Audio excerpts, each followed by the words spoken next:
Hey, Ray. Hey, how you doing, Martin? Good morning. Good morning. How are you? Hi, good morning. Good to see you. Thanks for having us.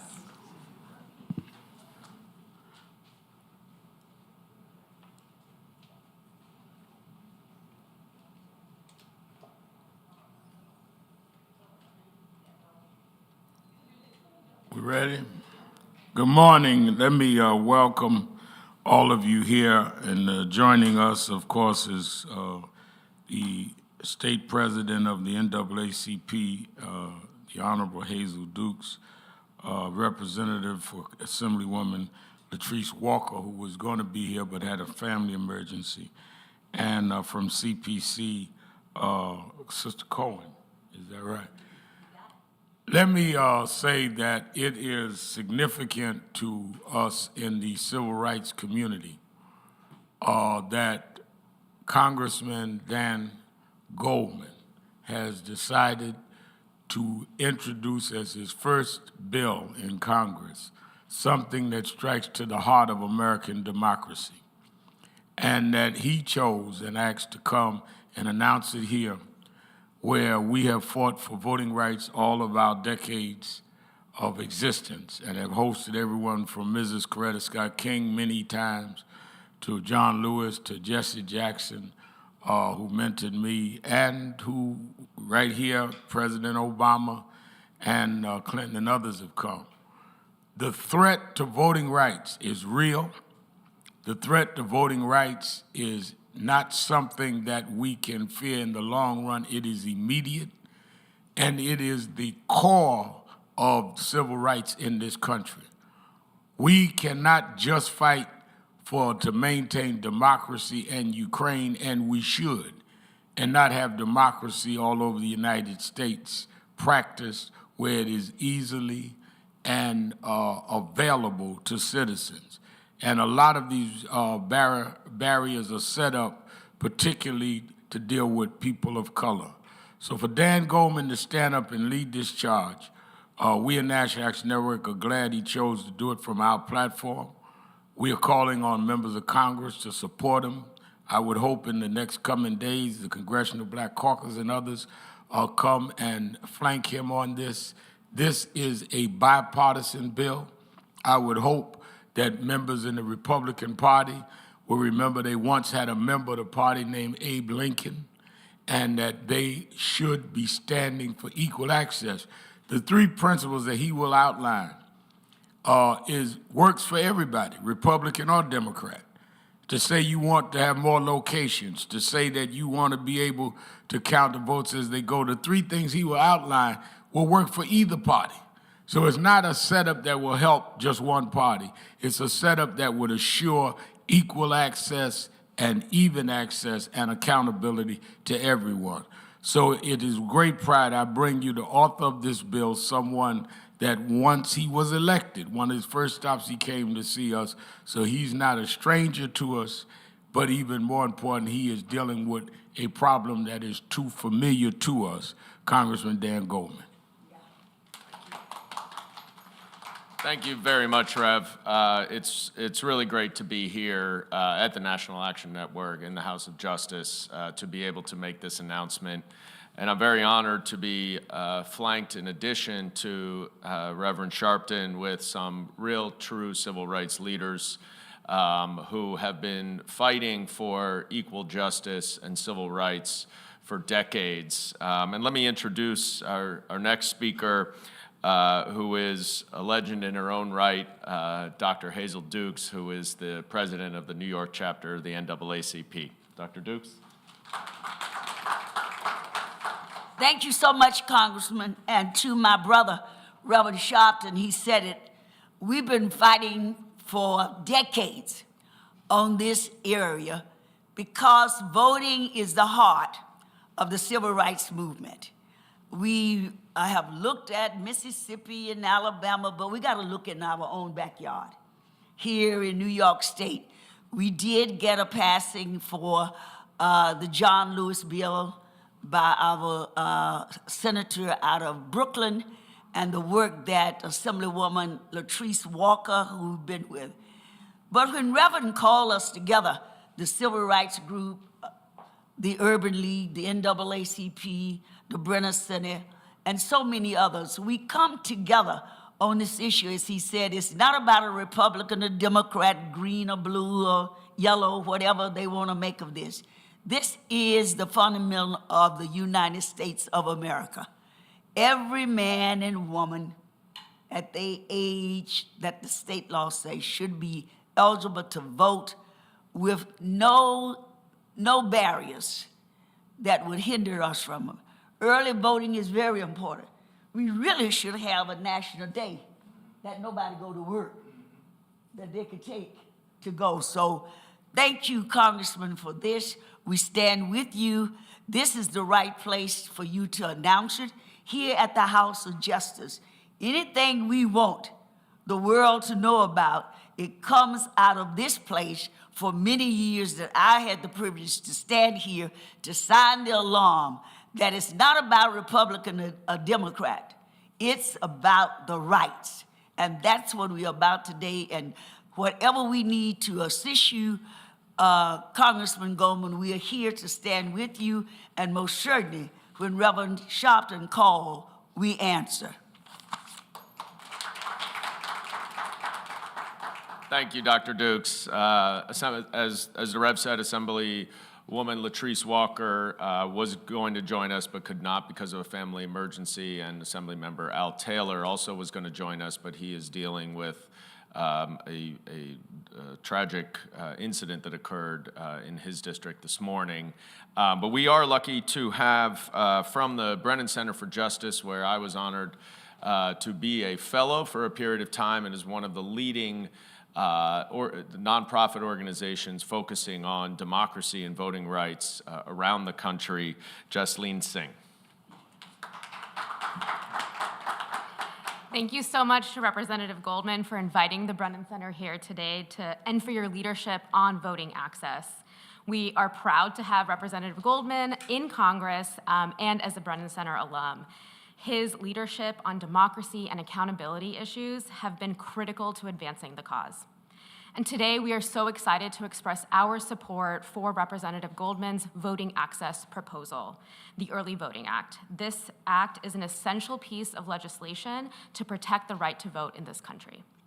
The Brennan Center has for decades been researching early voting, and in our research we have found that expanding opportunities for people to vote early are necessary for protecting access to the ballot and advancing equity. And it's simply popular with the voters. For voters who have job conflicts, transportation issues, or travel obligations, early voting can mean being able to participate in democracy. Providing people greater flexibility with when they can cast their ballot just makes common sense. And early voting can also help ease long lines and alleviate burdens on election officials on election day. And in fact, in the last 2 years, at least 11 states have passed 16 laws that either establish early voting or expand early voting opportunities. Last year, Connecticut voters passed a ballot measure that authorized the state's legislature to establish no excuse early voting in that state. And thus far this year, 41 bills in 11 states across the country have also proposed legislation to either establish or expand early voting. The Early Voting Act would build on this momentum, establishing a floor in all 50 states for the number of days and hours available for early voting. And states can always offer more days or more hours. And the act also provides several factors for election officials to consider when designating early voting polling locations, including, when possible, that early polls be located in accessible walking distance to public transportation, that they be accessible to folks in rural areas, and they be located on college campuses. The Early Voting Act is a commitment to the people. It will ensure that voters are provided ample opportunity to vote when they can and at a place that makes sense. This legislation was a key part of the Freedom to Vote Act last Congress. We were proud to be part of the push for that legislation. It passed the House and had a majority support in the US Senate. Setting a baseline national standard for voting, as the Early Voting Act does, is essential for protecting the freedom to vote in this country. And while several states have recently expanded access to early voting, other state legislatures have taken steps in the opposite direction. We still need a national standard to protect voting access, and we still need Congress to pass this bill without delay. Thank you, Representative Goldman, for not missing a beat and picking up the mantle on this fight. There is a pro-democracy movement happening in this country, and we are really proud to be part of it. Thank you. Thank you very much, Jesleen. Joining us also from the Chinese American Planning Council is Carlin Cowan. A little shorter than the congressman. Good afternoon, everyone. Thank you so much to National Action Network and the Reverend for having us here today, and thank you so much to Representative Goldman for introducing this incredibly important act. My name is Carlin Cowan, pronouns they, them, and I'm the Chief Policy and Public Affairs Officer of the Chinese American Planning Council, CPC. CPC is the nation's largest Asian American social services agency, providing over 200,000 Asian American, immigrant, and low-income New Yorkers with social services ranging from daycares to senior services, adult literacy programs, youth programs, and more. Over the last few years, we've expanded our support to community members to access COVID testing and vaccines, emergency food programs, housing support, and other critical services. You might be wondering why a social services agency cares about early voting, but in fact, it is incredibly important to our community members. We work to engage our community members in advocacy around the issues that matter to them most, from immigrant justice to housing and healthcare. And voting is a critical step to that advocacy. Asian Americans are the fastest growing population in the United States and in New York State, and have the highest increase in voter turnout. Yet at the same time, 2/3 of Asian Americans are never reached out to by a political party or community-based organization to vote. That is a huge missed opportunity to engage a critical voting bloc. CPC has been working to engage our community members in the democratic process over the past several years, including registering 26,000 people for the census, bringing people out to elections, and doing in-language education. But when we tell our community members about the importance of voting and how critical it is to have their voice heard when they cannot actually access the ballot, when they cannot get to vote, then that work is for nothing. When our community members come and tell us, I understand voting is important and I want to vote, but I can't get the day off of my 2 jobs to vote. I can't find childcare for my child so I can vote. Or I can't figure out how to get to a polling location because it's not accessible. That means that all of our engagement work is for nothing, because voting is not actually accessible to the communities that need to be involved in the process the most. So that's why this act is so critical, and CPC's community members stand ready to support it. It will ensure that our voting rights are protected and that our community members can actually access this critical pillar of democracy. On a personal note, as the daughter of a Filipino-American immigrant, I've seen firsthand what happens when we don't protect our voting rights, because my mother lived that. And so I'm really proud to stand here along with Representative Goldman and our colleagues to say that this Early Voting Act is critical to protecting our right to vote and our democracy. Thank you.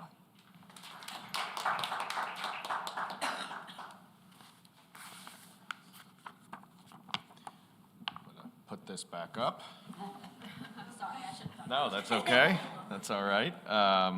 Thank you, Carlin. Thank you, Reverend Sharpton, for hosting us. It is my great honor to be able to make this announcement from this hallowed hall. I want to thank also our other partners in this, and especially when you start to see how much this cuts across every community, every group in this country. Voting rights and the dark history of disenfranchisement in this country has long been an area of concern for me. Indeed, voter suppression laws designed to prevent the least advantaged citizens from the ballot box is as old as this republic.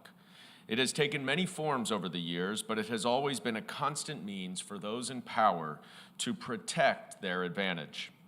When I was in law school 20 years ago, assisting Michelle Alexander on her seminal book, The New Jim Crow, I wrote a law review article about how felon disenfranchisement laws were the modern-day literacy tests designed to prevent people of color, especially Black Americans, from the ballot box. And as we look around the country, it sometimes feels as if we have made no progress at all, or that we often will take one step forward but two steps back in the effort to guarantee truly equal access to the ballot box. But at other times, we have watched our communities rise up against attempts at suppression and make their voices heard. Like in Georgia over the past 2 elections, where the Black community overcame efforts to suppress their vote by storming to the ballot box in droves to make their voices heard and give Democrats control of the Senate. But the anti-democratic strain of the modern Republican Party has added a new urgency to this fight. Republican governors and state legislatures across the country are working as we speak to remove polling places from urban precincts. They're passing draconian laws about how to limit how, when, and where you can cast your ballot. They have also pushed radically dangerous constitutional interpretations that would invalidate the checks and balances of the judicial system and allow politicians instead of voters to determine the outcome of an election. Simply put, they are working in broad daylight to eliminate the people's voice as the determining factor in our elections. And that is why I am so proud to introduce as my very first piece of legislation in Congress the Early Voting Act, which is a crucial step to guarantee the fundamental right of one person, one vote. That right is truly the foundation of our democracy. The Early Voting Act will make federal elections uniform across the country, no matter if you are rich or poor, white, brown, or Black, Democrat or Republican, or living in urban neighborhoods or rural farmland. This bill requires at least 14 days of early voting before Election Day and including weekends. No longer will anyone have to choose between working and voting. It will also require that polling places are made easily accessible to as many people as possible, and on weekends when many people are off work and can more easily get to the polls. This bill also requires some polling places to be within walking distance of public transportation and at least one polling place on all college campuses. These provisions are all designed to ensure that voting is as easy as possible so that all Americans, regardless of race or political leanings, can gain access to the ballot. But we must also combat some efforts on the extreme right to cast doubt about our election results. The 2020 election was, by all accounts, the safest election in our history to that point. Yet conspiracy theorists on the right, including our former president, peddled misinformation about how ballots were counted in an attempt to undermine confidence in the results. These lies about how ballots are counted, or the fictional notion of voter fraud, which does not exist in any way that affects elections, forms the basis for many of the authoritarian power grabs that we are witnessing across the nation. We cannot let that happen again, and we cannot have a vacuum awaiting results that is filled by extremists peddling conspiracy theories. So the Early Voting Act also requires that early votes are processed and counted before Election Day so that we will get our election results faster and eliminate that opportunity for bad actors to spread disinformation and undermine the faith in our democracy. The right to vote is the fundamental right from which all other rights flow. Without equal access to the ballot, without fidelity to the concept of one person, one vote, our democracy cannot function properly, and our democracy cannot be taken for granted. As Abraham Lincoln famously said in his Gettysburg Address, our government is one of the people, for the people, and by the people. And if we are to be a government of the people, for the people, and by the people, then we must ensure that the people's voice is heard. In our constitutional republic, the vote is your voice, and it must be cherished and protected. Today, I am taking action in support of these strong beliefs that all of us in this room share, because there can be no true progress without legislation, and especially without uniform federal legislation governing our voting rights. This bill is a significant step to ensure equal access to the ballot and our only guarantee that Americans' voices can be heard. Our democracy requires nothing less. And I am so thankful to everyone here today for all that you have done in this fight and for lending me your wisdom and experience. It is truly a privilege to stand with each of you here today. I look forward to continuing our work together to fight for equal access to the ballot and to get this bill passed into law. Thank you.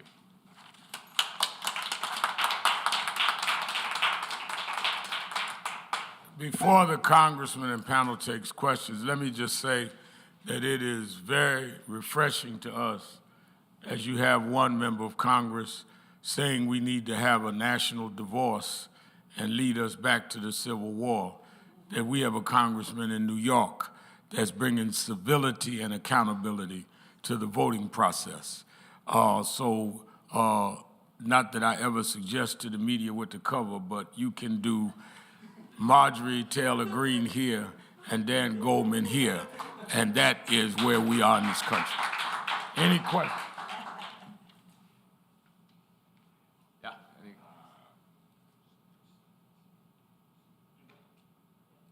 Congressman, I'm just reading the questions from the reporter. So you had answered, why is this piece of legislation so important? Thank you for answering that. Is there any hope of getting this passed through what seems like a very divided Congress? I do hope that we will find allies across the aisle. As the Reverend said, this is not a partisan bill. We are not trying to pass a bill that allows Democrats to vote and not Republicans. This bill is simply designed to give every American, regardless of their background, regardless of their political affiliation, access to the ballot box. And that should be a bipartisan issue. If we believe truly in our democracy, then we believe in the fundamental right to vote, and that should apply to everyone. So there's nothing in this bill that is objectionable in any significant way, in any meaningful way, to anyone on either side of the aisle. And so it is my hope that we will gain some Republican supporters and be able to pass this bill. Just one more question. Can you highlight how this voting rights effort may be different from H.R. 1 in the last Congress? It is largely part of H.R. 1, and it is partnering with many of the provisions in H.R. 1 and the John Lewis Voting Rights Act to expand broadly, to expand access to the ballot, to provide everyone with the opportunity to vote. H.R. 1 obviously goes further. It relates to some other aspects of voting, campaign finance regulation. It is much more broad, and this is a part of that effort to simply provide not only access to the ballot box, but to encourage all Americans to vote. Our democracy only works from the people's participation in it. And what this bill does, along with other provisions of H.R. 1, is it encourages more participation and it makes it easier to participate, which goes to the very bedrock of our nation's founding. Anyone else? All right. Thank you all very much. Thank you.